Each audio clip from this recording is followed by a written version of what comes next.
ሰላም ጤና ይስጥልን ውድ የቻናላችን ተከታታዮች የፕሮግራማችን ቤተሰቦች፣ ይህ አብዲራዋ ቲዩብ ነው።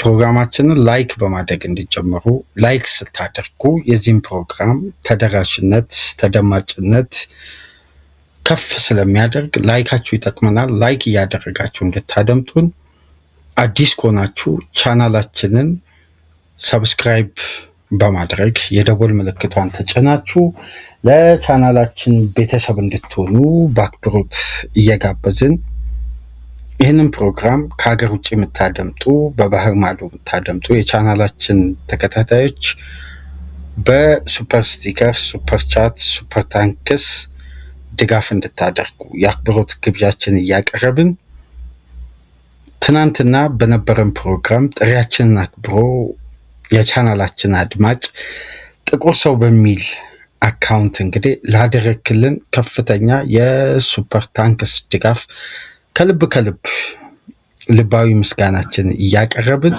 ድጋፍ ከኛ ጋር እንደሚቀጥል የሁል ጊዜ ተስፋችን ነው። ላደረክልን ድጋፍ ደግሞ ልባዊ ምስጋና እያቀረብን የሁለተኛ ክፍል ፕሮግራማችን ትኩረት የሚያደርገው የፕሪሚየር ሊጉን ጨዋታ ማንቸስተር ሲቲ ከብሬንፎርድ ከዚህ ፕሮግራም በመቀጠል ይዘንላችሁ እንመጣለን። ግን በዋናኝነት የመወያያ ርዕስ የሆነው ዋነኛ ነጥብ ብዙ የእግር ኳሱን ቤተሰብ እያወያየ የሚገኘውን ጉዳይ ላይ እስቲ እናተኩር።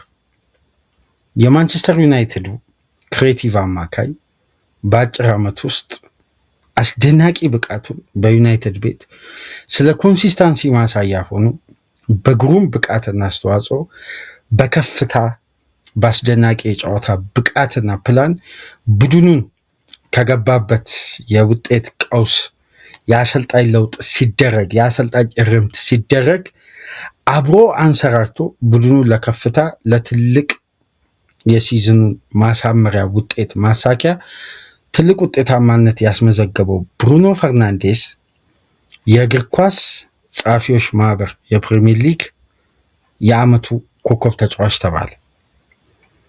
ይሄ ለብሩኖ የዘንድሮ ሲዝንን ነጥለን ከየትኛውም ተጫዋች በላይ ነጥለን አውጥተን ከመዘንን ይሄ የተጫዋቹ ምርጫ 100% የሚያስማማ ነው።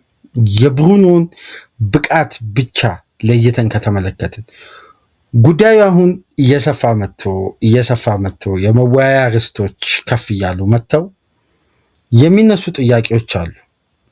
ከነዚህ መካከል የዴክላን ራይስ ብቃትስ፣ የኤርሊ ሃላንድ አስደናቂ የውድድር ዓመትስ፣ እነዚህ ጉዳዮች እንዴት ከመመዘኛነት አይገቡም የሚል ጥያቄዎች አሉ። አንደኛ።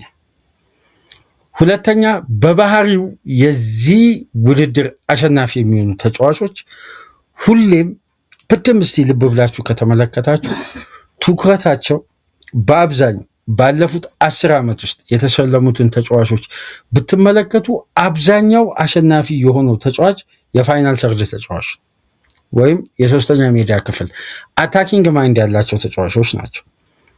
ለምሳሌ በዚህ ሽልማት ላይ አብዛኛውን ጊዜ እጩ የሆኑ ያሸነፉ ተጫዋቾችን ቁጥርና ዝርዝር ለይተን ከተመለከትን ግን ጉዳዩን ለጥጠውና የክርክሩን አርዕስት ከፍ እናደርገዋል። ይሄ ደግሞ እግር ኳስ ስለሆነ በውይይት በክርክር በሀሳቦች ልዩነት ላይ በጣም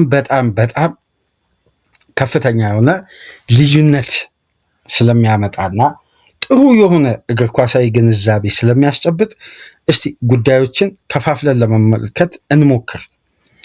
ምክንያቱም ይሄ ጥያቄ አሁን ለምሳሌ የተለያዩ ክለብ ደጋፊዎች የሚሰጡት ይሄ ድምፅ አለ፣ ፖል አለ። እነዚህ ፖሎች ይሰበሰቡና ከግምት ውስጥ ይገባሉ። ነገር ግን የእግር ኳስ ጸሐፊያን ማህበር ሲሸልም የሚያስቀምጣቸው መመዘኛዎች አሉ።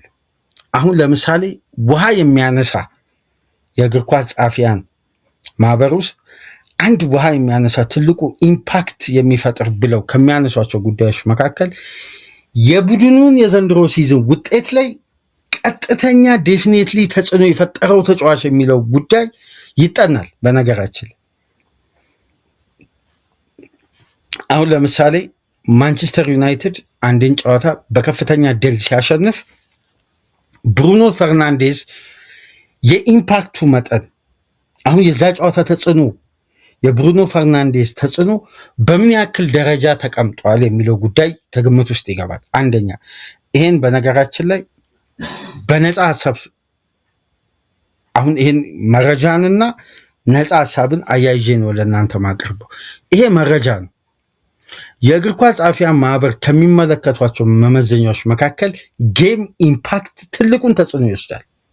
በጣም ትልቁን ተጽዕኖ ይወስዳል። በነገራችን ላይ ምናልባት የዚህን ሽልማት ክራይቴሪያ እስቲ ገብታችሁ ዋና የፉትቦል ራይተር አሶሲዬሽን የሚለውን ሆም ፔጅ በኤክስ ገጽ ላይ ግቡና ሊንኩን ባስቀምጥላችሁ ደስ ይለኛል። ግን ሊንክ ማስቀመጥ በዩቲዩብ በአዲሱ በተሻሻለው ሕግ መሰረት ስለማይፈቀድ እንጂ ያንን ክራይቴሪያዎችን ባስቀምጥላችሁ አንዳንዴ ለምን እነዚህ ጉዳዮች ውሃ አነሱ የሚለው ጉዳይ የበለጠ ትኩረት እንድናደርግ ያስችለናል። ግን ለምን ለመመዘኛነት እነዚህ ብቻ ነጥቦችም ተቀመጡ የሚልም ውይይት ማንሳት አለብን። ለምን አርሴናል ከየትኛውም ጊዜ በላይ በሲዝን ውስጥ ለስኬት ሊበቃ በሁለት ግዙፍ ውድድር ተቃርቧል። ፕሪሚየር ሊጉን 100% ሃንድል አድርጓል። ሻምፒዮንስ ሊጉን ለፍጻሜ ደርሷል። አሁን ዘ ፓወር ኦፍ ክሊኒካል ነው። በቃ የገዳይነት ባህሪ የሚስተዋልበት ሰዓት ላይ ነው። አሁን ስለ ቀጣይ ስቴጆች የምናነሳበት ጊዜ የለም። ምክንያቱም ስቴጅ አለቀ። አሁን ዘ ፋይናል ላፕም አልቋል።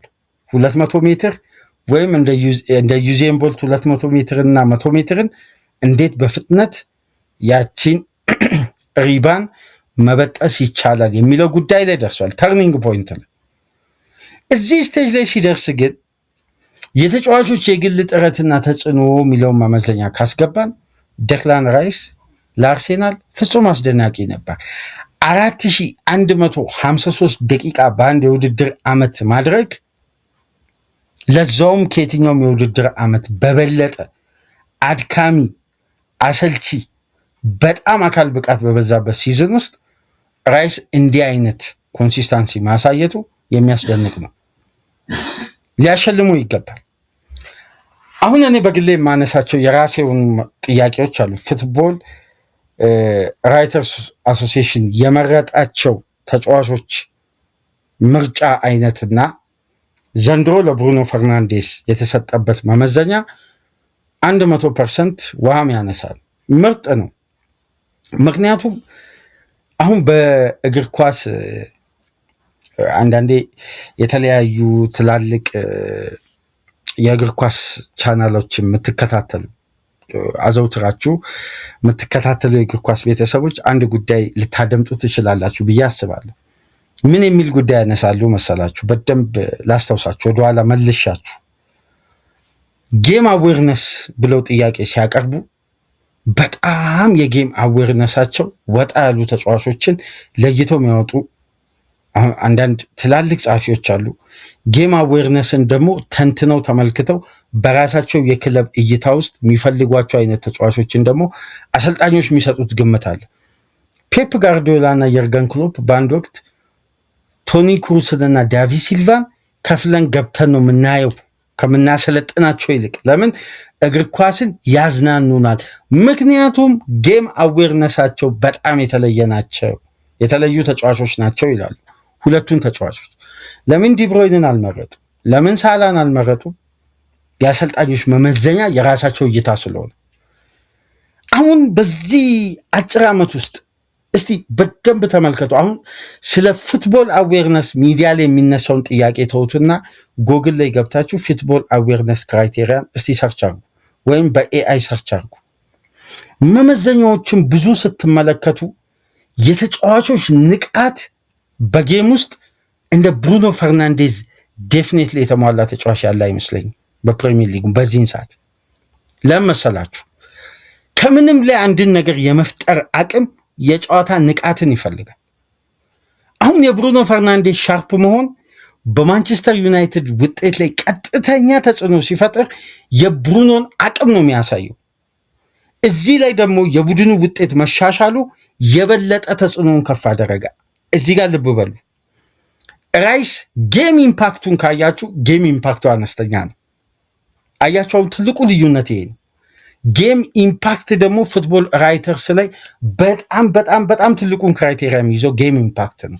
ለምን መሰላችሁ? ጌም ኢምፓክት ትልቁን ክራይቴሪያ የሚወስደው ባለፉት ዓመታት በዚህ ክራይቴሪያ ያሸነፉ ተጫዋቾች ለምሳሌ ወይ በበርካታ አሲስቶች የታዘቡ ናቸው፣ ወይም አሲስትና ጎልን በጥምረት ከፍ ያሉ ተጫዋቾች ናቸው። ተጽዕኗቸው የጎላ ነው። አሁን ስለ ጌም አዌርነስን ያነሳውበት ዋነኛ ምክንያት የብሩኖ ፈርናንዴዝ አይነት ኢምፓክት ፕሪሚየር ሊግ ላይ አንድ ተጫዋች በራሱ ስብስብ ውስጥ የመፍጠሩን አቅም እስቲ ልብ ብላችሁ ተመልከቱ። የምሬን ነው የምላችሁ። ይሄን ጉዳይ ስናነሳ ከየትኛውም ክለብ ድጋፍ ተቃውሞ ውጪ ነው፣ እግር ኳሳዊ እይታ ነው። እንደ ብሩኖ ተጽዕኖ የመፍጠር አቅም ያለው ተጫዋች እስቲ በዘንድሮ ሲዝን ከየትኛውም ስብስብ ውስጥ ለምሳሌ ቸርኪን ልትሉት ይችላላችሁ። ሲቲ ቤት በደንብ ዴፊኔትሊ ልዩነት ፈጥሯል። የቸርኪ ኢምፓክት ግን እንደ ብሩኖ ፈርናንዴዝ ኮንሲስታንሲ አልነበረው። ጉዳት ነበረው፣ ከፍ ዝቅ የሚል ብቃት ነበረው። ሰከንድ ሲዝን ላይ ነው ተርን ያደረገው። ብሩኖ እኮ በተቸገረው ማንቸስተር ዩናይትድ በሩበን አሞሪም ማንቸስተር ዩናይትድ ውስጥ ተጽዕኖ አለው፣ በጣም ተጽዕኖ አለው። እንደውም አንድ ስታት ስመለከት ነበር ፉትቦል ራይተር ስለወጣ ብሩኖ ፈርናንዴዝ ሩበን አሞሪም ካሳኳቸው ነጥቦች ውስጥ ያውም የመጨረሻ ሎስት ሬት ዊኒንግ ሬት ያለው አሰልጣኝ በማንቸስተር ዩናይትድ ኬሪር ከዴቪድ ሞይስ እንኳን በጣም ሃይ ዊኒንግ ሬት አለ። ራፍ ራኒክ እንኳን ሃይ ዊኒንግ ሬት አላቸው። ከሩበን አሞሪም በጣም ዝቅተኛ ዊኒንግ ሬት ኖሯቸው ከዛ ዊኒንግ ሬት ላይ ሲወጣ 71.4% የብሩኖ ግብና አሲስቶች ቀጥተኛ ተጽዕኖ አላቸው። አያችሁ፣ አሁን የጨዋታ ኢምፓክት እና የቡድን ውጤት ላይ የሚፈጥሩት ቀጥታ ተጽዕኖ በዚህ መመዘኛ ላይ 100% ትልቁ ክራይቴሪያ ነው ማለት ነው። ወደ ኮንሲስታንሲ እንምጣ። ኮንሲስታንሲ ብሩኖ ፈርናንዴዝ በዘንድሮ ሲዝን ማንቸስተር ዩናይትድ ቤት የበለጠ ከፍ ያለው በሁለት መመዘኛዎች ነው። አንደኛ ከውድቀት ውስጥ ቡድኑን ከፍ አደረገ፣ በትራንዚሽን ውስጥ የሚታይ ለውጥ አመጣ። በበለጠ ደግሞ በፕሪሚየር ሊግ ታሪክ ያልተደፈሩ ያልተነኩ ሪከርዶችን የማሻሻል አቅም እንዳለው በኮንሲስታንሲ ያሳይ። አሁን ጌም ኢምፓክት ላይ የግል የተጫዋቾች ተጽዕኖ በዚህ ደረጃ ከፍ ሲል ምንድን ነው የተጫዋቾችን አቅም ፊገር አውት የማድረግ ኳሊቲ ነው እዚህ ጋር የምንመለከተው። ስለዚህ ብሩኖ የተያዘበት መመዘኛ የበለጠ የግል የተጫዋቾች ተጽዕኖ በቡድን ላይ ስላመጣው ቀጥተኛ ኢፌክት ነው። ወደ ራይስ እንምጣ። ደክላን ራይስ ለአርሴናል የጀርባ አጥንት ነው፣ ምንም ጥያቄ የለው። ዘንድሮ አርሴናል ያለ ራይስ መመልከት አንደኛ የቡድኑ ኢነርጂ፣ የቡድኑ የመከላከልም የማጥቃትም እንቅስቃሴ ራይስ የኃይል ሚዛን ነው። የአርሴናል ኢንቴንሲቲም ነው፣ የአርሴናል ዲፌንሲቭ ኮንትሪቢሽን ነው፣ የአርሴናል አታኪንግ ኮንትሪቢሽን ነው። ነገር ግን ለምሳሌ ብሩኖ ሱፐር ክላሲክ ሆኖ የሚያመሽባቸው የሚውልባቸው ቀናት አሉ። ሱፐር ክላሲክ ሆኖ ለምሳሌ አንድ እዚህ ጋር ለአርሴናል ደጋፊዎችም ለማንቸስተር ሲቲ ደጋፊዎች ስለሚያውቁት ይህን ጉዳይ እነሱን አያካትትም። ግን ለአርሴናል ደጋፊዎች አንድ ጉዳይ እዚህ ጋር አስምሬ ማለት የምፈልገው የእንግሊዝ እግር ኳስ የኖርዙን ክፍል የመጠበቅ ኃላፊነት አለብኝ ብሎ ያስባል። ይሄን እመኑ። በነገራችን ላይ ለምን እንደሆነ ታውቃላችሁ? ለረጅም ዓመታት የምናየው ተጽዕኖ አለ። የሰሜነኛው ክፍል በቀጥታም ሆነ በተዘዋዋሪ ሊጉ ላይ ተጽዕኖ የመፍጠር ፓወር አለ። ይሄ ምንም ገለልተኛ እይታ አይፈልግም። እነዚህ ቡድኖች በጥሩ ብቃት ላይ ይሁኑ፣ ሊጉ በየትኛው መመዘኛ ይሁን የማገዝ ፍላጎት አለው። እነዚህ ቡድኖች የኖርዙን ክፍል ሲቲን በሉት፣ ሊቨርፑልን በሉት፣ ማንቸስተር ዩናይትድን በሉት እነዛ ባለታሪክ ክለቦች እንዲነሱና ነፍስ እንዲዘሩ የራሱን ይፈርት ማድረጉን እርግጠኛ ሆኜ ልንገራችሁ ሊጉ ይፈልጋል። ይሄ ምንም አይነት ጥያቄ የማይቀርብበት ጉዳይ። አንዳንዴ እውነታን በሌላ ሚዲያ ለመናገር ሌላ ቃላት ሲመርጡና ሲጨነቁ እንመለከታል። ይሄ እውነታ ነው። ለምሳሌ ምን ያክል ሊጉ በኖርዙ ክፍል ዶሚኔት እንዳተደረገ አንዳንድ መመዘኛዎችን ላንሳላችሁ። በትንሹ የፒጄ ሞይል የበላይ ጠባቂ ሃዋርድ ዌብ የማንቸስተር ዩናይትድ ደጋፊ ናቸው። ምክትሉ የፒጄ ሞይል የበላይ ጠባቂ ካርተን ፖል የሊቨርፑል ደጋፊ ናቸው። በትንሹ ልንገራችሁ አሁን መመዘኛዎችም ማለት ነው።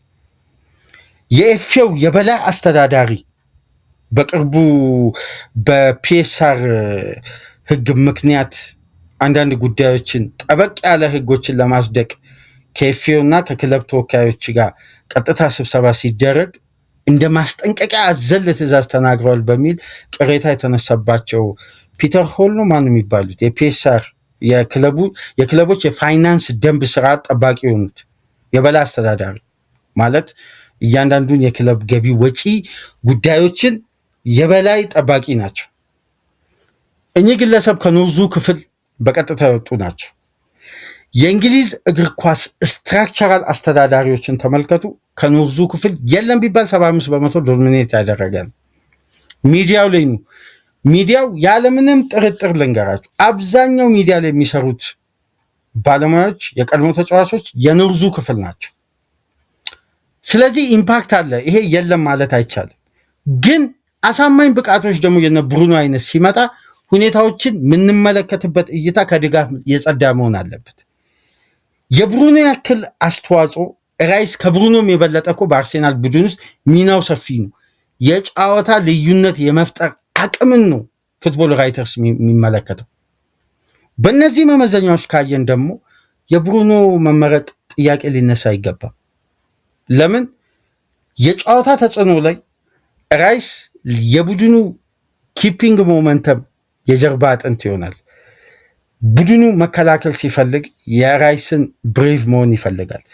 የራይስ ታጋይነት፣ አልሸነፍ ባይነት፣ ድካም አልባ እንቅስቃሴ የትኛውንም ጨዋታ በአንድ አይነት ባህሪና ብቃት ለማድረግ ያለው ፍላጎትና ተነሳሽነት ለአርሴናል ከወሳኝም በላይ የአርሴናል የጀርባ አጥንት የልብ ምት ነው። ግን ብሩኖ የቡድኑ የልብ ምት መሆኑን የሚያሳየው በምንድን ነው? የክሬቲቭ አማካይ ስለሆነ ጌም ኢምፓክቱን ነው። አርሴናል ለዋንጫ ቀርቧል አይደለም። ይሄ ሽልማት ኢንዲቪዥዋል ሽልማት መሆኑን መርሳት የለብንም። የግለሰብ ነው።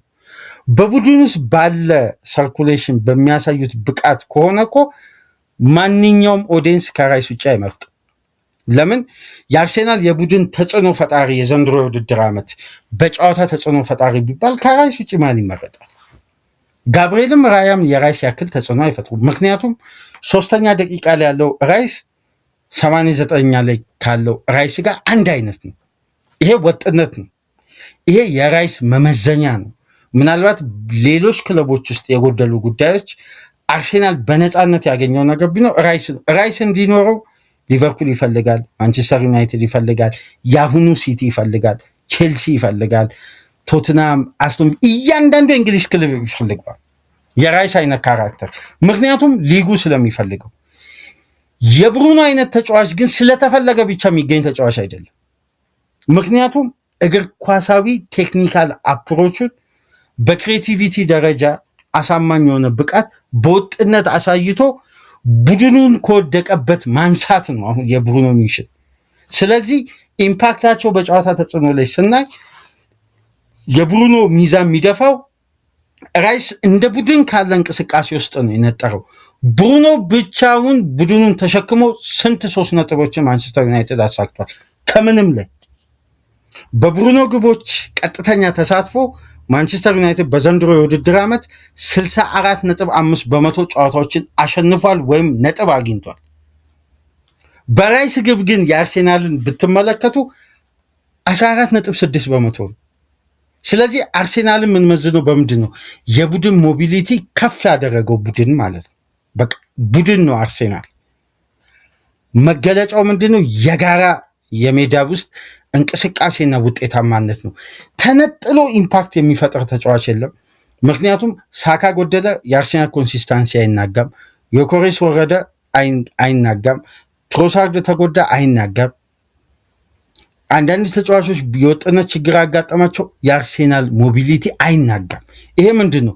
እንደ ቡድን የተገነባው ቲም ዳይናሚክስ አሳማኝ ስለሆነ ጉለቱን እንደ ቡድን ይሞላል እንጂ የግለሰቦች ተጽዕኖ የሚያመጣው ልዩነት የሚያመጣበት ቡድን አይደለም አርሴናል። ስለዚህ አርሴናል የሚፎካከርበት ስቴጅ ምን አይነት ነው? የቡድን ቅንጅት በሚያመጣው ድምር ውጤት እንጂ በተጫዋቾች ሱፐር ዳይናሚክ ሆኖ የነጠረ ተጫዋች ጉለት አርሴናልን ከሞመንተም ሽፍት የሆነ ወደኋላ የሚጎትተው ጉዳይ ነው።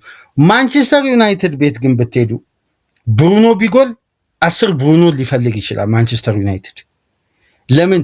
የቡድኑ የማጥቃት እንቅስቃሴ 100% ትልቁ የጀርባ አጥንትና ማገር ብሩኖ ፈርናንዴስ ስለሆነ ክሬቲቪቲው ብትሉ በማጥቃቱ እንቅስቃሴ ላይ ያለውን ተጽዕኖ፣ ለምሳሌ ተጨማሪ ጉዳይ ላንሳላችሁ። አሲስቱ 19 መሆኑ አብዛኛው የእግር ኳስ ቤተሰብ ስለሚያውቅ እንደነዚህ አይነት ጉዳዮችን መደጋገም ነው የሚሆነው። አንድ ጉዳይ ግን ልብ ብሎ ለተመለከተ ማንቸስተር ዩናይትድ ቤት ሱፐር ክሊኒካል የሆነ አጥቂ ወይም ሼሽኮ የበለጠ የመጀመሪያ ሲዝኑ ስለሆነ አዳፕት የማድረግ የውድድር ዓመት ስለሆነ 10 ግብ በፕሪሚየር ሊጉ ማስቆጠሩ በቂ ነው ለተጫዋቹ። ከእድሜው፣ ከመጣበት ሊግ፣ ካለው ኃላፊነት፣ ከጫና፣ ከአሰልጣኝ መለዋወጥ ብዙ ምክንያቶችን ማንሳት እንችላለን። ግን ማንቸስተር ዩናይትድ የበቃ አጥቂ ቢኖረው ብሩኖ ፈርናንዴዝ 30 አሲስት ላይ አይደርስም። ምክንያቱም ምን መሰላችሁ? ብሩኖ ፈርናንዴዝ 131 ቻንስ ክሬት ያደረገ አይደለም በፕሪሚየር ሊግ፣ በአምስቱ ትላልቅ ሊግ የለም በዘንድሮ የውድድር ዓመት በአምስቱ ትላልቅ ሊግ። ከሱ ቀጥሎ ያለው የፕሪሚየር ሊግ ተጫዋች ፍሎሪያን ቪርትዝ፣ ዶሚኒክ ሶቦስላይ፣ ሞርጋን ጊብስ ዋይት፣ ሶስቱ ተጫዋቾች 60 ቻንስ ክሬት ላይ አልደረሱ። ራይስ 54ን፣ እነዚህ ሶስት ተጫዋቾች 56 ናቸው። ብሩኖ በእጥፍ ነው የሚበልጣቸው በቻንስ ክሬት። የዚህ ተጫዋች ኢምፓክት ቁጥር ላይ የሚያለው የቡድኑ ውጤት ላይ የሚያለው የጨዋታ ተጽዕኖም ነጥብ የማግኘትም ቫሊዩ ስናይ ፉትቦል ራይተርስ በልዩነት የተመለከቷቸው ነጥቦች ላይ ወይም የሚያቀርቧቸው ክራይቴሪያዎችን ካየን ብሩኖ መውሰዱ ጥያቄ የሚያስነሳ አይደለም። ምክንያቱም የአርሴናል የቡድን ሂደትና የማንቸስተር ዩናይትድ የዘንድሮ ሲዝን ፍጹም በተቃራኒ ዳይሬክሽን ላይ ነው ያለው። የካሪክ መምጣት ጉዳዮችን በአንዴ ሲቀይር የብሩኖ ፈርናንዴዝ ኢምፓክት ከነበረው ላይ በእጥፍ ከፍ አለ ማለት ነው። ስለዚህ ይሄ ተጫዋች በቡድን ውጤት ላይ ኢምፓክት ሲያሳይ በግልጽ ራይስ እንደ ቡድን ነው ተጫዋቾችን ሊድ እያደረገ ወደፊት የገፋው። ጌም ኢምፓክት የለው። ይሄን ጉዳይ ከግምት ውስጥ ማስገባት አለብን። አሁን ትናንት ምሽት የስካይ ስፖርት 59 ደቂቃ ክርክር ነበር በሼይ ጊቨን በቀድሞ የማንቸስተር ዩናይትድ ተጫዋቾች በአርሴናል የቀድሞ ተጫዋቾች መካከል ማክፋደን ያን ውይይት ሲመራ ነበር እና ካነሷቸው ነጥቦች መካከል ሚዲያው በኖርዝ ክለቦች ላይ ያለው ተጽዕኖ እንዳለ ሆኖ በገለልተኛ እይታ ስናይ አንድ ቡድን እንዲኖረው የሚፈለገው ቅመም አለ። ራይስ ቢኖረው አንድ ቡድን ብሩኖ ያስፈልገዋል። ብሩኖ ያለው ቡድን ግን ራይስን የማይፈልግበት አንዳንድ ካራክተሮች አሉ። ለምሳሌ ማንቸስተር ዩናይትድ በዘንድሮ ሲዝን ትልቁ የፕላን ለውጥ ሲያደርግ ካሪክን ለማስቀጠል እምነት ለመጣል 2 ነጥቦችን እየተመለከተ ነው። የዚህ አሰልጣኝ ኮንሲስታንሲ መመዘኛ በተጫዋቾች የግል ክህሎት ነው በአሰልጣኙ ታክቲካል አፕሮች ነው። ምክንያቱም ስቲቭ ሆላንድም ከጀርባ ያሉ ውድጌትም በርካታ ኮቺንግ ስታፎች አሉ። በራሱ አፕሮች ነው ወይ የሚለውን ጉዳይ ማመን ይፈልጋል። ግን ለምንድን ነው የካሰሜሮ ጉለት ማንቸስተር ዩናይትድ ቤት በከፍተኛ ሁኔታ የተነሳው?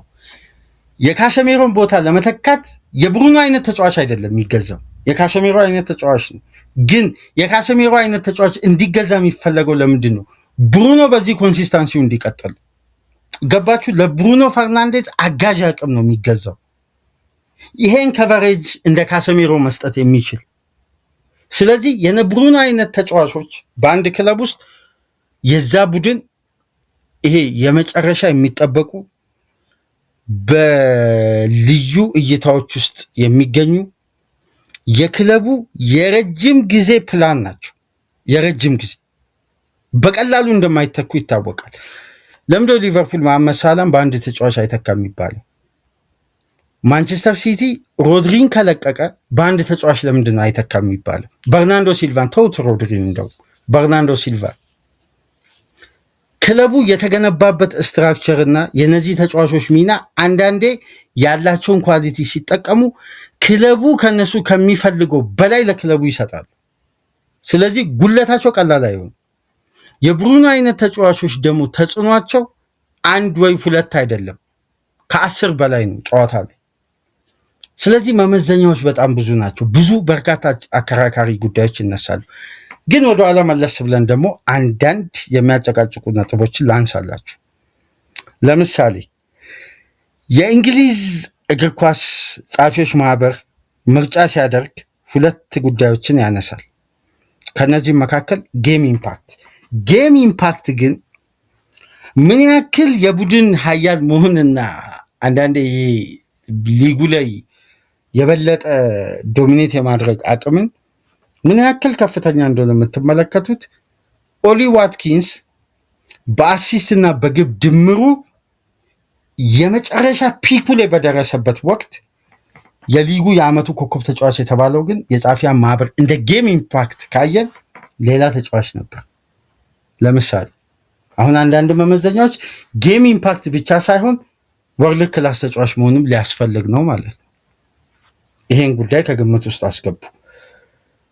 ባለፉት 10 ዓመት ግን የተሸለሙ ተጫዋቾችን ከተመለከታችሁ ለምሳሌ 2015-16 ሌስተር ዋንጫ በላ። የፉትቦል ራይተርስ የዓመቱ ኮከብ ተጫዋች የተባለው ጂሚ ቫርዲን፣ ግን የፕሪሚየር ሊጉ ፒኤፍኤ ፕሌየር ኦፍ ዘ ይር የተባለው ማን ነው? ሪያድ ማህሬዝ ነው። ተመልከቱ፣ ሁለቱም ምንድን ናቸው? የፋይናል ሰርድ ተጫዋቾች ናቸው። በቀጣዩ ዓመት ቼልሲ ግን ዋንጫ ሲበላ ዲየጎ ኮስታ ወይ ኤርሊ ሃላንድ አይደለም፣ ይቅርታ፣ ዲየጎ ኮስታ ወይም ኤዲን ሃዛርድ አይደለም የተመረጠው፣ ኒንጎሎ ኮንቴ ነው። አሁን ይሄ ጉዳይ ደግሞ ሌላ ጭቅጭቅ ያስነሳል። ከአንተ የ2016-17 የዓመቱ የፉትቦል ጸሐፊዎች ማህበር አሸናፊ ከሆነ ዘንድሮ ለምን ደክላን ራይስ ያልሆነበት መመዘኛ ምንድን ነው? ይሄ አሁን አልተብራራም። መመዘኛዎች ላይ ብሩኖን ስለሸለሙበት መመዘኛ ብቻ ለይቶ ነው ያነሱት። ይህን አሁን ለክርክር ማንሳት ይቻላል። ግን የግል የተጫዋቾች ሽልማት እኔ የአርሴን ቬንገርን አስተያየት ሁሌም ማደንቀው በዚህ ምክንያት ነው። የግል የተጫዋቾች ሽልማት እነ ባለንዶር አይነት ሽልማቶች መኖራቸው የቡድን እንቅስቃሴን ይገላል፣ የቡድን እንቅስቃሴን ያጎላል፣ ተጫዋቾችን ከሪትም ውጭ እንዲወጡ ያደርጋል በማለት ቬንገር ይተቹ ነበር። ይሄ በብዙ መመዘኛዎች ካየን የግል ሽልማቶች፣ ምክንያቱም የአንድ ተጫዋች ውጤታማ መሆን የብዙ ተጫዋቾች ድምር ውጤት ነው እንጂ በተናጥል የሚደረግ ተጽዕኖ ነው ተብሎም አይታመንም። ይሄ ግልጽ የእግር ኳስ እውነታ ነው። ምክንያቱም 11 ተጫዋች ሜዳ ውስጥ ከሌለ አንድ ቡድን ሊሆን አይችልም። ከነዛ መካከል ነው ሱፐር ዳይናሚክሱ ተነጥሎ ሊወጣ የሚችለው። በ2017-18 መሐመድ ሳላ በ3ቱ ዘርፍ አሸነፈ። የጸሐፊያን ማህበር፣ የፕሪሚየር ሊጉ የዓመቱ ኮከብ ተጫዋች፣ የፕሪሚየር ሊጉ ተጫዋቾች የዓመቱ ኮከብ ተጫዋችንም አሸነፈ። ተመልከቱ። ከዛም በቀጣዩ የውድድር ዓመት 2018-19 ራሂም ስተርሊንግ አሸነፈ። ከአጉዌሮ የበለጠበት በዚህ የውድድር ዓመት መመዘኛ ምን እንደሆነ ታውቃላችሁ? የተጫዋቹ ጌም ኢምፓክት፣ አሁንም የጨዋታ ተጽዕኖ። በራሂም ስተርሊንግ ግቦች ሲቲ ከአንድ ጨዋታ ያገኛቸው ነጥቦችና የነዛ ነጥቦች ዋጋ ሶስተኛው። ከዛም በኋላ 2019-20 የፕሪሚየር ሊጉ ሻምፒዮን ሊቨርፑል ሆነ። አሁን ሁለተኛ ጥያቄ ልናነሳ ነው። ጆርዳን ሄንደርሰን ነው የዓመቱ ኮከብ ተጫዋች የጸሐፊዎች ማህበር የተባለው። ለምን ተባለ? ይሄ አሁን የኒንጎሎ ካንቴንና የጆርዳን ሄንደርሰንን ካየን ደክላን ራይስ ተመሳሳይ ቦታ ላይ ነው የሚጫወተው። ለምን አልተሸለም? ይሄን አሁን በግል ጥያቄዎች ማንሳት እንችላለን ለክርክር። እነዛ የተመረጡበት መመዘኛ ክራይቴሪያ በወቅቱ በበቂ ሁኔታ ተብራርቷል። አሁን የ2019-20 የውድድር ዓመት ትዝ ሲለን ማኔን ማንሳት እንችላል፣ ሳላን ማንሳት እንችላል፣ ፈርሚኒዮን ማንሳት እንችላል። ስለ ጌም ኢምፓክት ካነሳ ግን ሄንደርሰንን መረጡ። እዚህ ጋር አሁን ምንድን ነው ስለ ዩኒክ ሊደር በወቅቱ ይነሳ ነበር። ዩኒክ ሊደር፣ የተለየ መሪነት። አሁን ብሩኖ ፈርናንዴዝ ክራይቴሪያ ውስጥ ይሄን ተመልክቻለሁ። ዩኒክ ሊደር መሆን በአመት ውስጥ ነገር ግን አንድ አወዛጋቢ ጉዳይ ላንሳላችሁ። ብሩኖ ፈርናንዴዝ 34 ጨዋታውን ያደረገው፣ ራይስ በተመሳሳይ 34 ጨዋታውን ያደረገው። ግን ከነዚህ ጨዋታዎች ሁሉ ክለቦቻቸው በቀጥታ ያገኙት ነጥቦች ሲሰላ በእነዚህ ተጫዋቾች ተጽዕኖ ብሩኖ በረጅም ርቀት ይበልጣል። ሁለቱን ተጫዋቾች ግን ይቅርታ አድርጉልኝና እያወዳደርኩ አይደለም፣ የቀረበው መመዘኛ ነው። በ2021 የበለጠ ሄዱና ተከላካይ ሸለሙ። ሩቢን ዲያዝን አሳማኝ ነበር። 2021 ማንቸስተር ሲቲ ዋንጫውን ባነሳበት ዓመት። በ2021-22 በደንብ ተመልከቱ። ጋርዲዮላ ታስታውሳላችሁ? አይ በእንግሊዝ ምድርማ ተወዳጁ ክለብ ሊቨርፑል እና ዩናይትድ ናቸው፣ እኛንማ የሚወደን የለም፣ ጠላትነታቸውን በእንግሊዝ ምድር አውጀዋል እኛ ላይ ብሎ ቀጥተኛ ትችት ያቀረበበት ዓመት። ምክንያቱም እኛ ነበርን የሊጉ ሻምፒዮን ነው፣ ኬዲቢ ዋንጫ ሽልማቱ ይገባዋል፣ ግን ወስደው ለመሐመድ ሳላ ሸለሙ አለ። 2021-22 ሳላ ነበር የዓመቱ ኮከብ ተጫዋች የጸሐፊያን ማህበር የተመረጠው። ከዛም በኋላ በቀጣዩ ዓመት ሃላንድ፣ ከዛም በኋላ ፎደን፣ ከዛም በኋላ ሳላ። በደም ተመልከቱ። አብዛኛው ከነዚህ ተጫዋቾች ውስጥ ነጥላችሁ ብታወጡ 7 ወይ 6 የሚሆነው የአታኪንግ ሰርድ፣ ፍሮንት ስትራይተር፣ ዊንገር፣ ክሬቲቭ አማካይ ናቸው። ቅሬታዎች አሉ። ካንቴን እና ሄንደርሰን የተመረጡበት ክራይቴሪያ የበለጠ በዚህም ወቅት እነዛ ማብራሪያዎች ብናገኝ ራይስ እነዛ ማብራሪያዎች ይጎሉታል ብዬ በጭራሽ አላስብም። ግን አሁን ላይ ባለው ሁኔታ ግን ለመመዘኛነት የቀረቡ ጉዳዮች በአጠቃላይ እነዚህ ዘጋቢዎች ውሃ ይደፋል ብሎ ያነሱት ተገቢነቱ ለብሩኖ ፈርናንዴዝ ነው። ይሄ ተጫዋች በቀጣይ 3 ጨዋታዎች ላይ ሪከርድ ለመስበር ቻንሱ በጣም ከፍተኛ ነው። ልንገራችሁ፣ ቴሌግራፍ አንድ ፖል አዘጋጅ። እዛው ላይ ይሄ ትንተና ከወጣ በኋላ who is your football player of the year ብሎ ጥያቄ አቀረበ። በርናንዶ ሲልቫን 3%፣ ደክላን ራይስ 33%፣ ኤርሊ ሃላንድ 1%፣ ጋብሪኤል ማጋሌሽ 2%፣ ራያው 3%፣ አንቷን ሴሜኒዮ 2% ወስዶ ብሩኖ ፈርናንዴዝ 56% ነው ያገኘው። ተውት፣ ስካይ ስፖርት በሰበሰበው ፖል እንኳን 60% የወሰደው ብሩኖ ፈርናንዴዝ ነው። ስለዚህ አውትሳይድ ከጻፊዎችም ውጪ በእግር ኳሱ ደጋፊዎች ዘንድ ያለው እምነት ምንድን ነው?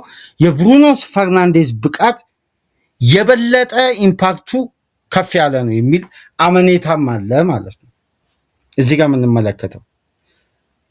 ስለዚህ ከ16 ዓመት በኋላ በማንቸስተር ዩናይትድ ማሊያ ለመጀመሪያ ጊዜ ነው ብሩኖ ፈርናንዴዝ የጸሐፊያን ማህበር የዓመቱ ኮከብ ተጫዋች የተባለው። ምክንያቱም ደግሞ ለመጨረሻ ጊዜ በማንቸስተር ዩናይትድ ማሊያ የዓመቱ ኮከብ ተጫዋች የተባለው ተጫዋች ዋይን ሩኒ ነበር። ከዋይን ሩኒ በኋላ ነው እንግዲህ ብሩኖ ፈርናንዴዝ ይሄን ሽልማት ማግኘት የቻለው። ደጋፊዎችን ከፍተኛ ቅሬታ ውስጥ ያስገባል ብዬ ስላሰብኩ ነው እንጂ ለእኔ በግሌ በዘንድሮ የውድድር ዓመት የዓመቱ ኮከብ ተጫዋች ለመምረጥ ሁላ ጥያቄ ቢቀርብ ሁለቱ ተጫዋቾች ናቸው። እንደውም ለእኔ 3ኛ ተጫዋች መሆን ያለበት ኒኮ ራይሊ ነው። ኒኮ ራይሊ ነው ከሃላንድ እኔ የተሻለ ለጋርዲዮላ ሲዝኑ ላይ ተርን የማድረግ ትልቅ ልዩነት የነበረው ለእኔ ኒኮ ራይሊ ነው ከኤርሊ ሃላንድ ይልቅ። ራያን ቸርኪ የተለየ ሚና አለ ከማንቸስተር ሲቲ እንምረጥ ከተባለ። ግን ሁሌም ከላይ ካሉ ተጫዋቾች ስለሚታይ ነው እንጂ ሞርጋን ጊብስ ዋይት አስደናቂ ብቃት ነው ዘንድሮ። በጣም የኮንሲስታንሲ ማሳያ ነው በግሌ ከተመለከትኳቸው። ለእኔ ከኤሌት አንደርሰንን ከመሸለም ይልቅ ሞርጋን ጊብስ ዋይትን መሸለም ትልቅ ቫሊዩ አለ። ይሄ የኔ በራሴ የውድድር ዓመቱ የዓመቱ ኮከብ ተጫዋች ማለት። ግን በአብዛኛው መመዘኛ የጨዋታ ተጽዕኖን ካየን ብሩኖ ፈርናንዴዝ ሚዛን የሚደፋ ይመስለኛል። ለዚህም ነው የፉትቦል ጸሐፊያን ማህበር ለብሩኖ የዓመቱ ኮከብ ያዝ። ይሄ የጸሐፊያን ማህበር ነው በነገራችን። ገና የተጫዋቾች የዓመቱ ኮከብ ተጫዋች አለ፣ ተጫዋቾች የሚመርጡበት። የፕሪሚየር ሊግ የራሱ የዓመቱ ኮከብ ተጫዋች አለ። ያኔ ደግሞ ድምጾች እንዴት ቫልዩ ሊኖራቸው እንደሚችል ደግሞ የበለጠ የምንመለከትበት ግን ስለ ኖርዙ ክፍል የበላይነት ሊጉ ላይ ስለሚያደርጉት ተጽዕኖ አድማጮች አንድ ፕሮግራም ብንሰራ ደስ ይለኝ። አንድ ፕሮግራም ከስካይ ስፖርት እስከ ቢቢሲ ከቶክ ስፖርት እስከ ተለያዩ ሚዲያዎች ሂዱና ተመልከቱ። የኖርዙ ተንታኞች ነው ያሉት። አርሴናል ለዚህ እኮ ነው አውትሳይድም ኢንሳይድም ዲፌንድ የሚያደርገው አርቴታ ብቻው ነው የተቀመጠው ቲሙን የሚከላከል ቲሙን እንደዚህ ጥያቄዎች በተነሱ ቁጥር እየመጣ ማብራሪያ የሚሰጠው አይ ይሄ እንደዚህ ነው ይሄ እንደዚህ ነው እያለ ጥያቄዎች የሚመልሰው ለዚህ እኮ ነው። ሚዲያ ላይ ብትመለከቱ ቲሙን ማንቸስተር ዩናይትድን አፈር ከድሜ አብልተው እነ ሮይኪን ይሰድባሉ። እነ ስኮልስ ሲጫወቱ ረቂቅ አስተያየት ሲሰጡ ምን አይነት እግር ኳስ ሜዳ ውስጥ ገብተው የተጫወቱ አይመስሉም። አውርደው ይሰድባሉ። እነ ጋሪ ኔቪል፣ ካራገር፣ እነ ዳንኤል ማርፊ፣ እነ ስቲቭ ዋርኖክ ሊቨርፑልን አፈር ከድሜ እያበሉ ይሰድባሉ። ግን ክለቡ ለሚመጣበት ትችትና ተቃውሞ ግን እነዚህ ግለሰቦች በተቃራኒ ክለብ ሊቨርፑል ወይ ማንቸስተር ዩናይትድ የሚባለውን ስም ለመከላከል ግን አንደኛ ናቸው። ማንም አያክላቸው። ክለባቸው ሲነካ ነው። ግን አሁን ላይ ባለው ብቃት በአሰልጣኙ በክለብ ውስጥ ባሉ ተጫዋቾች ውስጥ እንዴት በየሳምንቱ እነዛ ተጫዋቾች ሳይኮሎጂካሊ ምን ያክል ጥንካሬ ቢኖራቸው ነው እነዚህን ትችቶች ተቋቁመው እስካሁን ድረስ የተጫወቱት በሚያስብል ደረጃ ይሰድባሉ። ምን ሲል ነበር ሮይኪን? አይ ማንቸስተር ዩናይትድማ እኮ በብሩኖ እየተመራ የትም አይደርስም ሲል አልነበር? አፍ አውጥቶ እንደዚህ አይነት አምበል ብዙም ዩናይትድን አይወክልም ሲል ነበር። ሊቨርፑል እንደ ቀልድ ወደ ጀርመን ሄዶ ለግዠሪ ስለፈለገ 116 ሚሊዮን ለዊዘርስ ከፍሎ ነው የመጣው እንጂ ተጫዋች ለማስፈረም ያሰበ አይመስለኝም ይላል ጂሚ ካራገር። ጄራርድን ተመልከቱ፣ ቲኤንቲ ላይ ማክማንመንን ተመልከቱ፣ ኦዌናር ጊቬንስን ተመልከቱ፣ ሪዮ ፈርዲናንድን ተመልከቱ። ይህ የኖርዙ ክፍል ነው ቲኤንቲን ዶሚኔት ያደረገው። ስለዚህ አርሴናል በሚዲያ ደረጃ እንኳን ተጽዕኖ የሚፈጥር ወይም ድምፅ ሊሆን የሚችል የሚዲያ ፓወር ራሱ የለው። አሁን እኮ በደንብ ታስታውሳላችሁ፣ ኦቨርላፕ ያመጣው ጣጣ እኮ ነው ይሄ ሁሉ ሽልማት ግርግር የተፈጠረው። ኦቨርላፕ ላይ ጂሚ ካራገር ሮይኪንና ኔቪልን ጠየቃቸው። ማን ነው የእናንተ የዓመቱ ኮከብ ተጫዋች ብሎ ያራይት አለ። ከዛም ሁለቱ ማንቸስተሮች እንዴት ደክላን ራይስን ይላሉ አይሉም። ግልጽ እኮ ብሩኖን አሉ። ጉዳዩ ተቀጣጠለ። ከዛሽ ቀን ጀምሮ የተነሳው ኢሹ አልበረደም። ብሩኖ ተመረጠ። በእርግጥ ብቃቱ የሚያስመርጥ ነው፣ ግን የሚዲያ ተጽዕኖ 100% አለበት። ይህን ተጫዋቹ ስለ አስተማማኝነቱ በነገራችን ላይ የብሩኖ አይነት ክሬቲቭ አማካይ እንግሊዝ ሊጉ እድለኛ ናት ብዬ ነው ማምነው በግሌ። የዚህ አይነት አማካይ በሆነ ሰዓት ለሚመጣ ነው። እኔ አብዛኛው የእግር ኳስ ቤተሰብ ላይ ስማማበት ይችላል። በቴክኒክ ብቃቱ ብሩኖ ለእኔ ከዲብሮይነ ይበልጣል። ቴክኒካሊ ኳስ የመረዳት ብሬን ውስጥ ባለ እውቀት ከመዘንን ለእኔ በረጅም ርቀት ከዲብሮይን ይበልጣል ብሩኖ። የብሩኖ አይነት ቴክኒክ ተፈጥሯዊ ነው፣ ስራ የሚያመጣው አይደለም፣ ልፋት የሚያመጣው አይደለም። የብሩኖ አይነት ቪዥኖች እግር ኳስን አንድ ተጫዋች በተስጦ ደረጃ ሲታደል የሚኖረው ብቃት ነው እና በሆነ ጊዜ የሚፈጠሩ ግርምቶችን የሚፈጥሩ አይነት ክሬቲቭ አማካይ እና የአርሰናል ደጋፊዎች በሽልማት ሳይሆን ክለቡ በሚያገኘው ስኬት ነው መደሰት ያለባቸው ከግለሰቦች ብቃት ሽልማት ይልቅ እና ብዙም እንደነዚህ አይነት ጉዳዮች ያው በደጋፊው መካከል ያለው ስሜትና ይሄ ብሽሽቁ ትንሽ የዋንጫ ያክል አንዳንዴ ይሄ ዓለም አቀፍ ድጋፋቸው ከፍ ሲል የማንቸስተር ዩናይትዶች አርሴናል ላይ የሚፈጥሩት አንድ ተጽዕኖ አለ። በነገራችን በደንብ ሚዲያው ላይ የምመለከተው ማለት ነው ማንቸስተር ዩናይትድ በዓለም አቀፍ ደረጃ ወደ 1 ቢሊዮን ደጋፊ የሚጠጋ አለው ይባላል። ስለዚህ የኦዲየንሱን ፓወር አስቡት።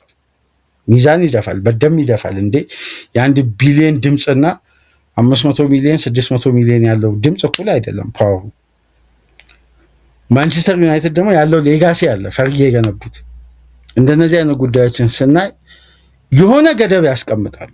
ሊቨርፑልን ደግሞ ተመልከቱ። ፋን ቤዙ ከክለቡ ታሪክ ከስኬቱ ጋር ከማንቸስተር ዩናይትድ ጋር ነው የሚቀመጠው። ስለዚህ ሁለቱ ክለቦች ተጽዕኖ ለማሳደር ረጅም ርቀት መጓዝ አያስፈልጋቸው። በትንሽ ጠብታ ብዙ ተጽዕኖ መፍጠር ይችላሉ። አሁን እንደነዚህ አይነት ጉዳዮች ደጋፊዎች ላይ የሚፈጥረው የራሱ የሆነ ተጽዕኖ አለ። እንደዚህ አይነት ጉዳይ መረበሽ የለበትም ክለቡ። ምክንያቱም ለሁለት ግዙፍ ዋንጫ ሁለቱ ክለቦች በሌሉበት ውድድር ውስጥ ተቃርቧል። ያን ነው የአርሴናል ደጋፊ መመልከት ያለበት። አርሴናል ደግሞ ቡድን ግለሰብ አይደለም። ዩናይትድ ብሩኖን ግን ዘንድሮ ለእኛ ለእግር ኳስ ደጋፊዎች ደግሞ ስጦታ አድርጎ አቅርቧል። ስለዚህ እንደነዚህ አይነት ጉዳዮችን ብቃትን አይተን ጉዳዮችን እግር ኳስ ምክንያቱም ሎጂክ ነው። ያሳመነ ነገር ተቀባይነት ያገኛል። ስለዚህ ብሩኖ አሳምኗል። ይህ መቀበል አለብን። ለማንኛውም ላይክ፣ ሼር፣ ሰብስክራይብ ማድረግን እንዳትረሱ። ከሀገር ውጭ የምታደምጡ በሱፐር ስቲከር፣ በሱፐር ቻት፣ በሱፐር ታንክስ ድጋፍ አድርጉ። ጥቁር ሰው በሚል አካውንት ለተደረገልን የሱፐር ታንክስ ድጋፍ በአድማጮቻችን በቤተሰቦቻችን ስም ከልብ እያመሰገንን ጥቁር ሰውን ከልብ እናመሰግናለን። አድማጮች አመስግኑልን። ለቻናላችን ትልቅ ድጋፍ ያደረገ አድማጫችን ነው። ድጋፍ ከኛ ጋር እንደሚቀጥል ተስፋ እናደርጋለን። ሌሎቻችሁም ድጋፍ እንድታደርጉ የአክብሮት ግብዣችን ነው። እስቲ በሶስተኛ ክፍል ወደ ኢቲሃድ ተጉዘን ማንቸስተር ሲቲ ከብሬንፎርድ በሚያደርጉት ጨዋታ ደግሞ በድጋሚ ቅድመ ጨዋታ ነጥቦች ላይ ተወያይተን ወደ እናንተ የምንመጣ ይሆናል። እስከዛው ድረስ ሰላም ቆዩ።